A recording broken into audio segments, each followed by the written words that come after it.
الرحمن الرحیم۔ السلام علیکم اسٹوڈنٹس، کیسے ہیں آپ؟ امید ہے کہ آپ سب خیریت سے ہوں گے۔ اس چینل کو سبسکرائب کریں تاکہ آپ مزید ویڈیو سے استفادہ حاصل کر سکیں۔ آج ہم سبق نمبر 11 قدر یاس پڑھیں گے۔ سبق پڑھنے سے پہلے ہم اس کے مصنف کا تعارف پڑھتے ہیں۔ اس سبق کے مصنف کا نام ہے کرنل محمد خان، جو کہ 1920 میں پیدا ہوئے اور 1999 میں انہوں نے وفات پائی، یعنی کہ 1999 میں انہوں نے وفات پائی۔ اردو کے ممتاز مزاح نگار یعنی کرنل محمد خان کا شمار اردو کے ممتاز مزاح نگاروں میں ہوتا ہے۔ کرنل محمد خان چکوال میں پیدا ہوئے، ابتدائی تعلیم اپنے ہی گاؤں میں حاصل کی۔ میٹرک کے بعد گورنمنٹ کالج لاہور میں داخلہ لیا۔ اسی دوران میں دوسری جنگ عظیم شروع ہو گئی، چنانچہ 1940 میں بطور سیکنڈ لیفٹیننٹ کمیشن حاصل کیا۔ قیام پاکستان کے بعد دفاع پاکستان میں حصہ لیا۔ 1965 میں رن کچ کے محاذ پر نمایاں کارنامے انجام دیے۔ کرنل کے عہدے پر پہنچ کر ملازمت سے سبکدوش ہو گئے، یعنی کہ ریٹائر ہو گئے، اور مستقل طور پر راولپنڈی میں سکونت اختیار کر لی، یعنی کہ وہاں پر رہائش پذیر ہو گئے۔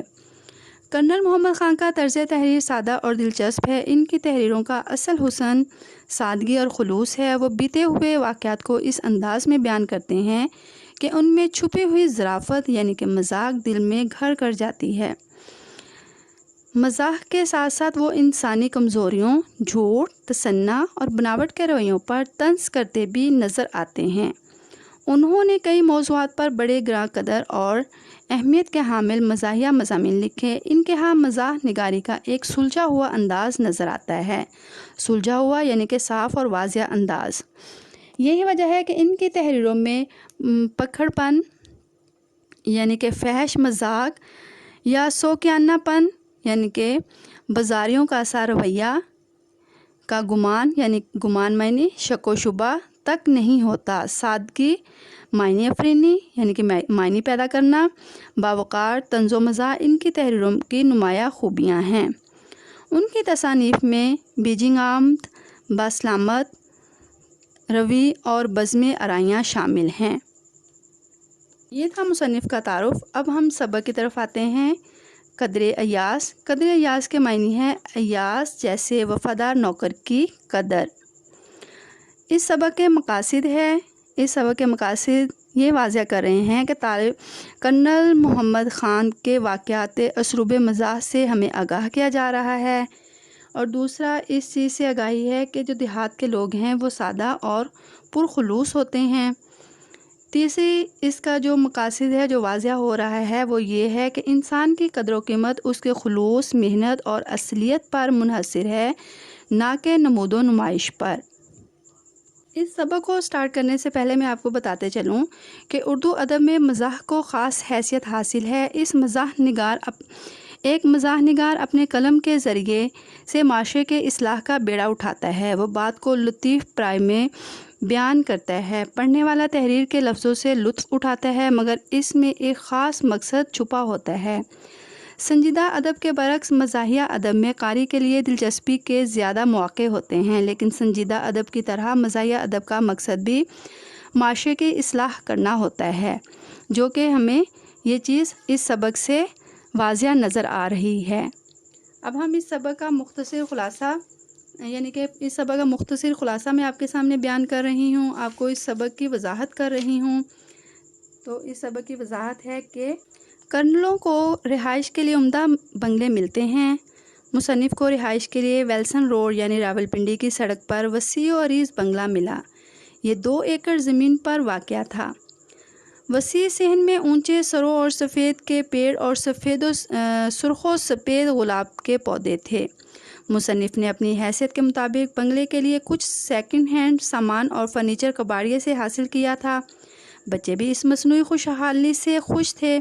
مصنف کا بیٹا سلیم حال ہی میں میٹرک کے امتحان سے فارغ ہوا تھا، اور وہ اپنے دوستوں کے ساتھ بیڈمنٹن کھیلتا اور سر شام ٹیلی ویژن کے سامنے بیٹھ جاتا۔ سر شام یعنی کہ شام ہوتے ہی وہ ٹیلی ویژن کے سامنے بیٹھ جاتا۔ بوڑھے ملازم علی بخش کے علاوہ کوئی اور شخص اس کمرے میں داخل نہیں ہو سکتا تھا۔ ایک دن سلیم کا دوست امجد اس کی غیر موجودگی میں گھر آیا۔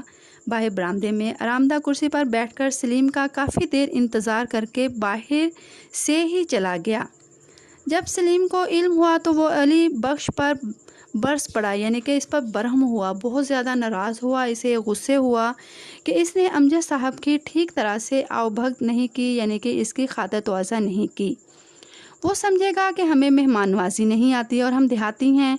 علی بخش سلیم کی ڈانٹ کے متعلق مصنف کو بتا ہی رہا تھا کہ سلیم آ گیا اور علی بخش کے خلاف شکایت کرنے لگا۔ مصنف کے مطابق جھگڑا معمولی قسم کا تھا، جس کا خاتمہ چائے کی ایک پیالی پر ہو سکتا تھا۔ علی بخش کو گلا تھا کہ اسے دیہاتی کہا گیا ہے اور سلیم کو شکوہ تھا کہ اسے دیہاتی سمجھا گیا ہوگا۔ تب مصنف دونوں ایک دیہاتی کا قصہ سنانے لگے، یعنی کہ اس وقت مصنف نے کیا کیا، دونوں کو ہی اپنے پاس بٹھایا اور ایک دیہاتی کا قصہ سنانے لگے، جو گاؤں پرائمری پاس کر کے شہر کے ہائی اسکول میں داخل ہوا۔ پہلے دن کلاس میں سر پر صافہ کرتا تہمد اور پاؤں میں پٹھاری جوتا پہن کر گیا۔ ماسٹر جی نے شلوار پہننے کو کہا تو بڑی معصومیت سے کہنے لگا، شلوار تو لڑکیاں پہنتی ہیں۔ اسکول میں سارے اسے چھوٹا چودھری کہتے تھے۔ سلیم کہنے لگا کہ وہ پتلون کیوں نہیں پہنتا تھا۔ کرنل صاحب نے جواب دیا کہ ان دنوں پتلون بہت کم لوگ پہنتے تھے۔ اسکول کے ایک سیکنڈ ماسٹر صاحب تھے جو سوٹ پہنتے تھے، لاہور کے رہنے والے تھے، ہر فقرے میں 2-3 لفظ انگریزی کے بولتے تھے، خوش مزاج، ہاکی کے کھلاڑی اور شکار کے شوقین تھے۔ ایک دفعہ شکار کھیلتے ہوئے چھوٹے چودھری کے گاؤں آ پہنچے۔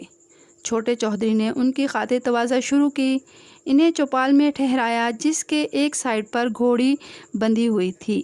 دوسری طرف گاؤں کے کچھ لوگ آگ کے پاس بیٹھے تھے، ان کے لیے رنگینی چارپائی بچھائی، گوند تکیے دیے کڑھائی والے۔ گاؤں کا نائب ماسٹر صاحب کے پاؤں دبانے لگا۔ ایک نوکر کو تازہ مکئی کے بھٹے بنوا کر لانے کو کہا۔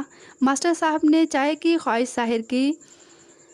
دوڑ دھوپ کے بعد، یعنی کہ بہت زیادہ کوشش کے بعد، مقامی حکیم کے گھر سے چائے ملی، کیونکہ چائے جو تھی ان دنوں صرف مریضوں کو پلائی جاتی تھی۔ تاہم ان کی تلافی رات کے کھانے پر مرغ کے سالن سے کر دی گئی۔ رات ماسٹر صاحب چوپال میں سوئے، جس کے ایک حصے میں ساری رات گھوڑی کھانستی رہی۔ صبح انہیں کھیتوں کی سیر کرائی گئی۔ مسجد کے غسل خانے میں غسل کے بعد ناشتہ کرانے کے بعد انہیں رخصت کیا گیا، یعنی کہ انہیں مسجد میں ہی غسل کروایا گیا اور پھر گھر میں آ کے ناشتہ کروانے کے بعد ان کو بھیج دیا گیا۔ سلیم نے یہ سنا تو حیران ہو کر کہنے لگا، پھر چھوٹا چودھری تو شرم کے مارے اسکول نہ جا سکا ہوگا۔ مگر مصنف نے بتایا کہ چھوٹا چودھری نہ صرف اسکول اور کالج گیا بلکہ پڑھ لکھ کر دستور کے مطابق فوج میں بھرتی بھی ہو گیا۔ سلیم نے چھوٹے چودھری سے ملنے کا شوق ظاہر کیا۔ انہیں اشتیاق ہوا کہ ہم بھی چھوٹا چودھری دیکھیں، تو مصنف نے بازو پھیلا دیے۔ سلیم سمجھ گیا کہ چھوٹا چودھری کون ہے۔ اب سلیم اور علی بخش کی آنکھوں میں اس دیہاتی کے لیے محبت کی چمک تھی۔ ان کی آنکھوں میں ایک دم خوشی کے آنسو بھی آ گئے۔ ایاز اپنے اصلی لباس میں بھی بہت بھلا لگ رہا تھا۔ یہ تھا ہمارا سبق۔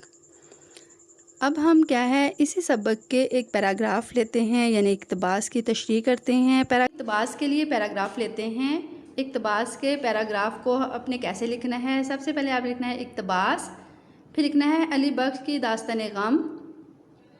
یہ پیراگراف جیسے میں نے لکھا ہوا سیم ایسے لکھنا ہے آپ نے۔ اس کے بعد پھر آپ نے لاسٹ میں لکھنا ہے انہیں دیہاتی سمجھا ہوگا، یعنی کہ پورا پیراگراف لکھنے کی ضرورت نہیں ہے، اپنا ٹائم ویسٹ کرنے کی ضرورت نہیں ہے۔ یہ پیپر پیٹرن بھی ہے اور آپ نے کام بھی ایسے ہی کرنا ہے، اوکے؟ کیونکہ آپ جب کام کر رہے ہوں گے، پیپر پیٹرن ہوگا تب بھی آپ کے سامنے پیپر ہوگا، پورا پیراگراف آپ کے سامنے ہوگا، انڈر کیے ہوئے ورڈ بھی آپ کے سامنے ہوں گے۔ ایسے ہی آپ کے پاس کیا ہے، بک بھی ہے، بک میں آپ خود سے جب خود پیراگراف کرنا ہے تو اس میں سے آپ کیا کریں گے، خود اس کو ورڈ کو انڈر لائن کر لیں گے۔ اب یہاں پہ انڈر لائن کیے ہوئے ورڈ کے میں نے معنی لکھے ہوئے ہیں، اس لیے آپ کو بھی پورا پیراگراف لکھنے کی ضرورت نہیں ہے، آپ کے پاس بک ہے، کلیئر؟ پھر لکھیں گے حوالہ متن۔ حوالہ متن کے بعد لکھیں گے سبق کا عنوان، قدر ایاز، مصنف کا نام کرنل محمد خان، صنف انشائیہ مضمون، اس میں ماخذ نہیں ہے اس سبق کا، تو آپ اس میں ماخذ کا ذکر بھی نہیں کریں گے، یہ نہیں کہ صرف ماخذ لکھ کے چھوڑ دیں، چھوڑنا بھی نہیں ہے، لکھنا بھی نہیں ہے۔ اب دیکھیں اس کا پیٹرن دیکھیں، حوالہ متن، سبق عنوان، مصنف کا نام، صنف میں نے کس سے لکھے؟ مارکر سے، اور قدر یاز، کرنل محمد خان، شائعہ مضمون، یہ میں نے کس کے ساتھ لکھے؟ پین سے۔ آپ نے بھی اسی طرح لکھنا ہے، اور حوالہ متن کو انڈر لائن بھی کرنا ہے۔ پھر اس کے بعد ہے خط کشیدہ الفاظ کے معنی، اس کو میں نے کہاں لکھا ہے؟ بالکل سینٹر میں اور انڈر لائن کیا ہے، سیم ایسے ہی آپ نے کرنا ہے۔ پھر اس کے معنی لکھنے ہیں: داستان غم، دکھی کہانی، ختم ہوئی، مکمل ہوئی، شکایت، گلہ، طرفین، دونوں طرف سے، دونوں فریق، تنازع، جھگڑا۔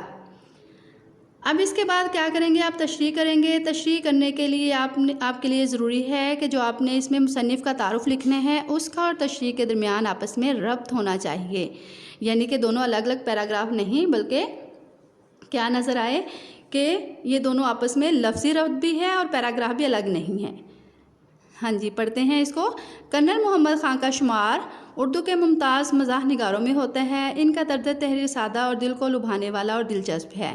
ان کے طرز تحریر میں یہ خوبی تھی کہ قاری اپنے آپ کو اس ماحول میں محسوس کرنے لگتا تھا جس ماحول کی وہ تصویر کشی کرتے ہیں۔ بالکل ایسے ہی تشریح طلب نثر پارے میں مصنف بیان کرتے ہیں کہ جب میں مطالعہ کے کمرے میں تھا کہ علی بخش افسردہ سی صورت لے کر میرے پاس آیا۔ پوچھنے پر کہنے لگا، سلیم میاں نے ڈانٹا ہے کہ تم جاہل ہو، بدتمیز ہو اور دیہاتی ہو۔ دراصل سلیم خود کو شہری سمجھتا ہے۔ میں نے سلیم میاں کے ڈانٹنے کی وجہ پوچھی تو اس نے بتایا کہ سلیم کے دوست امجد کو گول کمرے میں صوفے پر نہیں بٹھایا، فریج سے نکال کر کوکا کولا نہیں پلائی، اس وجہ سے وہ کیا ہو رہا ہے؟ خائف ہو رہا ہے۔ اس لیے اس کو کیا ہے؟ علی بخش پر غصہ بھی آ رہا ہے کہ اس نے ایسا کیوں نہیں کیا، تو اس لیے وہ ان سے ناراض ہو رہا ہے۔ علی بخش کے اس طرز عمل سے اس کا دوست امجد سمجھے گا کہ ہمیں مہمان کی خاطرداری یا خدمت کرنی نہیں آتی۔ علی بخش نے سلیم کی ڈانٹ کا سخت برا منایا، گویا دونوں کے نزدیک دیہاتی ہونے کا طعنہ ناقابل برداشت تھا۔ اتنے میں سلیم بھی وہاں آ گیا اور علی بخش کے خلاف شکایت کرنے لگا۔ مصنف نے دونوں کے بیانات اطمینان سے سنے اور ان پر واضح ہو گیا کہ جھگڑا نہایت معمولی سا ہے جو صرف ایک چائے کی پیالی سے ہی نپٹایا جا سکتا ہے۔ علی بخش اس لیے ناراض تھا کہ اسے دیہاتی ہونے کا طعنہ دیا گیا، اور سلیم اس لیے غصے میں تھا کہ علی بخش کے رویے کی وجہ سے امجد انہیں دیہاتی سمجھے گا، جبکہ سلیم بہت ماڈرن اور کرنل زادہ ہے، اسے دیہاتی پن سے سخت نفرت ہے۔ یہ تھی ہماری اقتباس کی تشریح۔ اب آپ کو کچھ پیراگراف میں دکھا رہی ہوں۔ ان پیراگراف میں سے آپ نے یہ دیکھیں، اقتباس نمبر 4 جس کی تشریح میں نے کر دی، اب آپ نے اقتباس نمبر 2 کی تشریح کیا کرنی ہے؟ نوٹس پر کرنی ہے، اور اس کے علاوہ آپ نے یہ جتنے پیراگرافس دیے گئے ہیں سب کی پریکٹس کیا کرنی ہے، اور اس کی پریکٹس سے آپ کے کیا ہو جائیں گے؟ پورے سبق کے الفاظ معنی بھی یاد ہو جائیں گے۔ اوکے، بیسٹ آف لک، اللہ حافظ۔